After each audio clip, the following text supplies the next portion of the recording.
You know, baseball's changed a lot in recent years, and I'd like to think that I've been mostly receptive to the better percentage of it. Not this. Not today's subject. Good morning to you. Good Monday morning. I'm Dejan Kovacevic of DK Pittsburgh Sports. This is Daily Shot of Pirates. Comes your way bright and early every weekday morning. If you're into football and or hockey, I also offer daily shots of Steelers and Penguins, where you picked this up.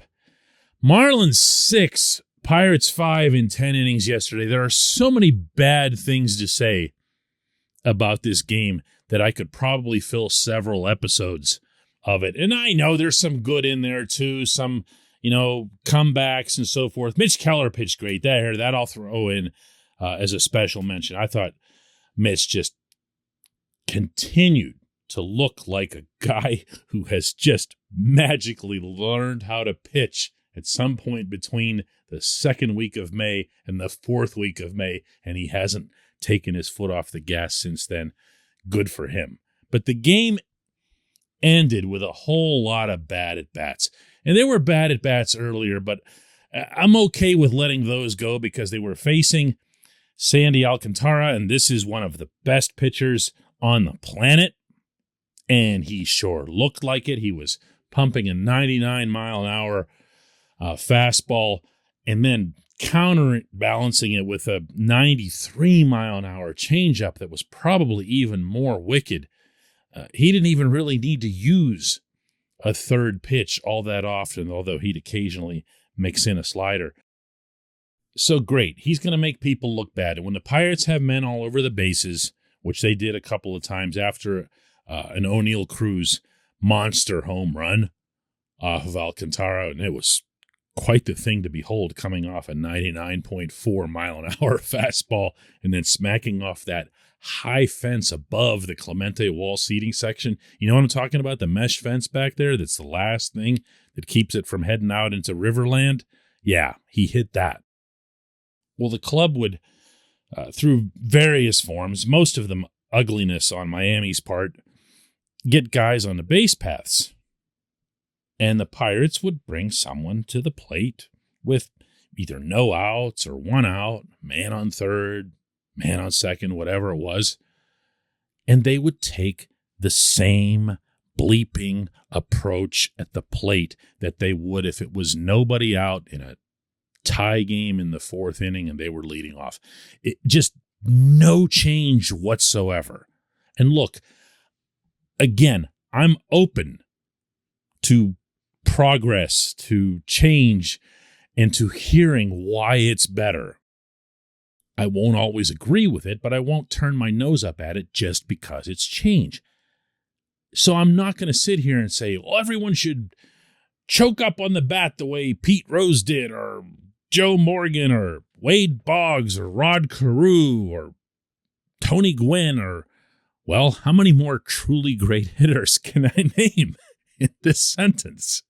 Because that's what we're talking about here.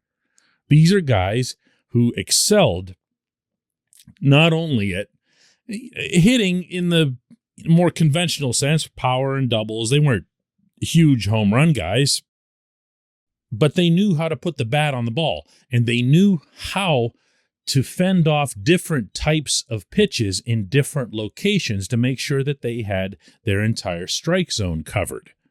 And as a result, they could hit to all fields. And further as a result, as a lot of old-timers are fond of pointing out, there's no shift that could have handled them. Not any of them. No one would have needed to ban the shift, as Major League Baseball is apparently intent on doing next season, if these guys were still the prototype for what constitutes a great hitter. Alas, they aren't. Because now everybody's being instructed to swing with launch angle and to swing for the fences. Yes, even when your game is on the line.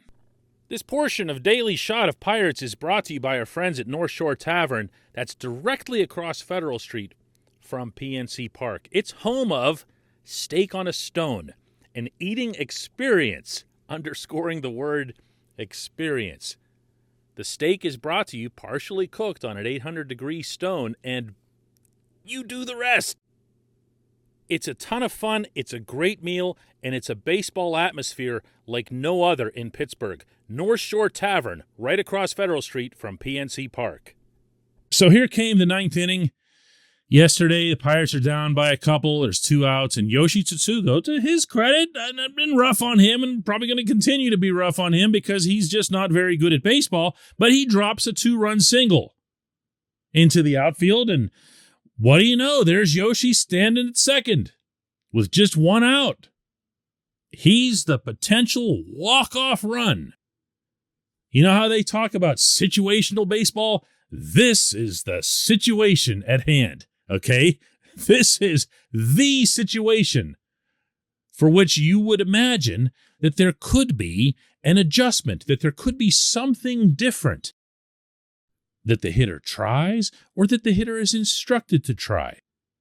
Well, first, Derek Shelton pinch hits Jason DeLay, who is kind of that type of hitter for some insane reason, to put Diego Castillo out there.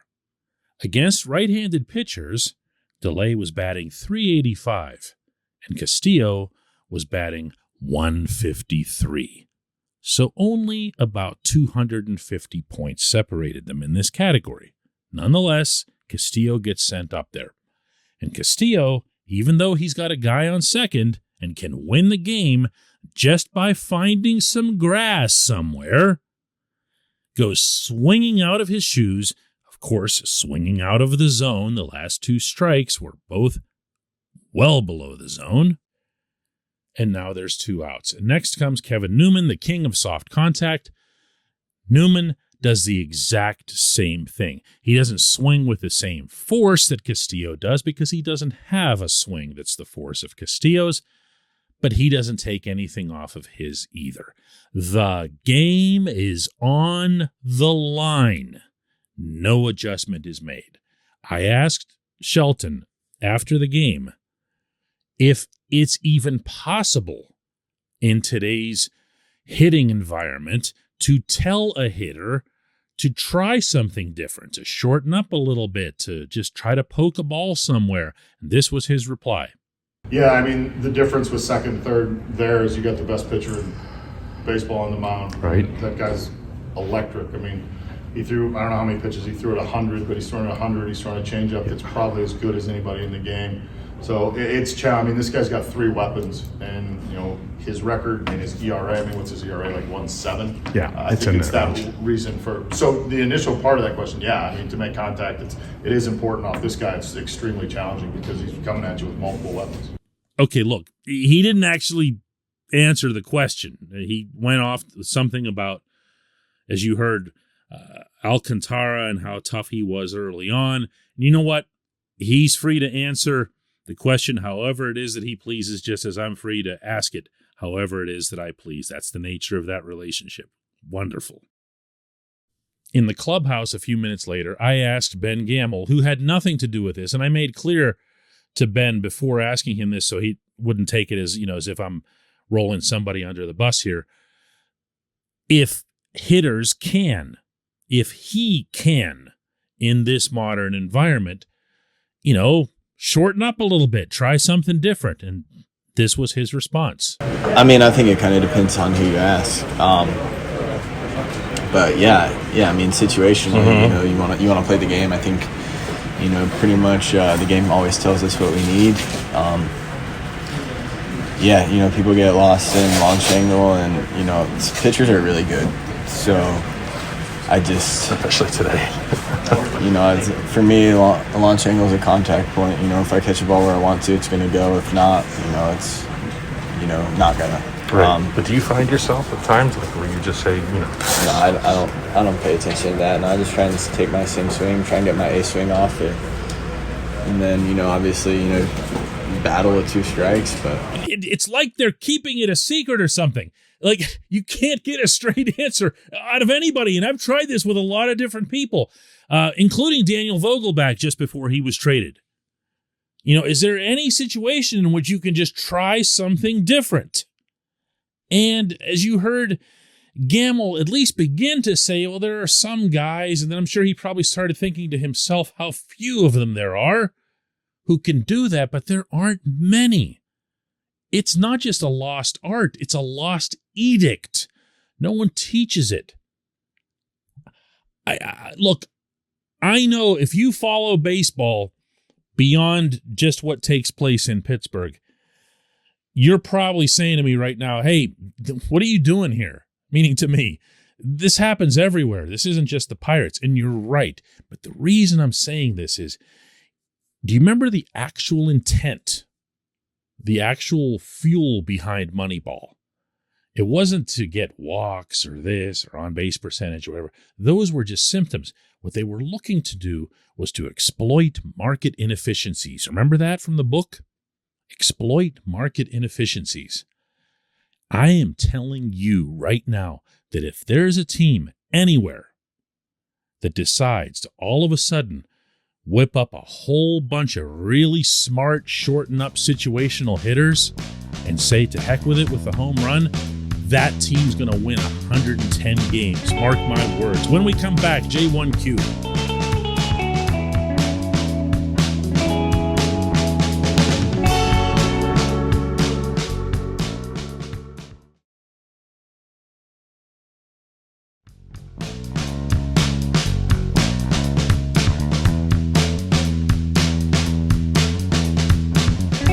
Today's J1Q comes from Josh Sherkle, who asks, do you see a scenario where Derek Shelton doesn't finish out the full term of his contract? 2023 doesn't seem like the year the Pirates are going to make their push either. And this all feels like a John Russell before Clint Hurdle scenario, placeholder until the next level. Josh, one pattern that I've definitely picked up on in Shelton's tenure here is that when things go well, he doesn't get any credit for it other than that they play hard. And even that you don't give him too much credit for because they're all guys who are fringe minor leaguers, except for a couple. So, of course, they're playing hard. And the other one is that when things don't go well, this is the first subject that comes up, that he is, how did you put it, a placeholder, that he is just that guy who leads the revolution but doesn't lead the next government. There are things about Shelton's game management that can be really, really significant head scratchers. I mentioned one of them in the opening segment with the pinch hitting for Jason DeLay. While I understand that even the manager of a first place team is going to have his share of head scratchers, some of these have been whoppers, the Cam View situation earlier in the year, some of the wacky lineups, even setting aside the influence that Ben Cherington and the Pirates needs to showcase and try out players on a constant basis this year. Those are largely responsible for that, but not entirely responsible for it. I have done more than my share of criticizing of Shelton. However, my answer to that question will be, for the foreseeable future, that I have no idea. Because, Josh, until they turn the page collectively, until they flip the script to prioritizing little more than the game that's being played right in freaking front of them, it's hard to say. I go back to that game at Dodger Stadium that you could tell the Pirates kids, and that's all they were out there, if you'll recall, in L.A. for that series, wanted that so bad. And here comes Bednar, and things didn't go well for him in the 8th, and he's going to take the ball and go out for the 9th, and you're thinking, no way is Shelton going to let him do that. If he does, it's just going to be for a couple pitches. And then he keeps going, and his pitch count ends up at 50, but he ends up with the W. And the reaction that you saw from everyone in that dugout told the story of a team basically influencing the manager to prioritize the game that was right in front of them. And he went along with it, and I respected that. And I that's just not enough, you know? It's not enough. Because the overall management, their priorities are something completely different than the games that they're watching. I don't do a whole lot of cross-promotion on these shows, meaning between podcasts and the columns that I write. But man, if you haven't read anything that I've written in the calendar year 2022, I would ask you kindly to go check out the piece that's at the top of DK Pittsburgh Sports this morning. It's a column that I wrote about this management's approach, this really casual, nonchalant, secondary concern approach that they have toward winning games, and how difficult I think it's going to be for them if and when they ever do take this process seriously, to just all of a sudden be that, how did you call it there? That next level. So I don't know if Shelton has that next level in him, because we haven't seen it yet. Maybe he doesn't. Maybe he doesn't. Maybe Charrington doesn't. I have no idea. But that's gotta happen, you know? And I think it's gotta happen. I thought it should happen this year, so I'm definitely gonna think it should happen next year. I appreciate the question. I appreciate everyone listening to Daily Shot of Pirates. We'll do another one tomorrow.